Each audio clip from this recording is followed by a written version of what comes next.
महिला आयोगातील जिजाऊंच्या फोटोला ताडकन तडा गेला.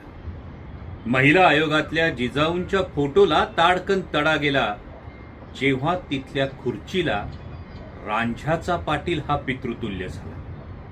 त्या खुर्चीतून बेगडी नैतिकता ओसंडून वाहिली.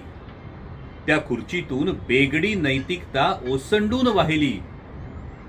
सामाजिक, कौटुंबिक की वैयक्तिक सगळी सीमारेषाच पुसट झाली. काठी आधाराची होती खरी, काठी आधाराची होती खरी, पण स्वार्थापायी मोडून पडली. न्यायाच्या प्रतीक्षेत असलेल्या अहिल्याची पुन्हा एकदा शिळा झाली. सावित्रीची लेक जेव्हा भोंदू पावलांवर वाकली, सावित्रीची लेक जेव्हा भोंदू पावलांवर वाकली, गुलामगिरी, सार्वजनिक सत्यधर्म, साऱ्या अक्षरधनाची अक्षरशः होळी झाली. अक्षरशः होळी झाली.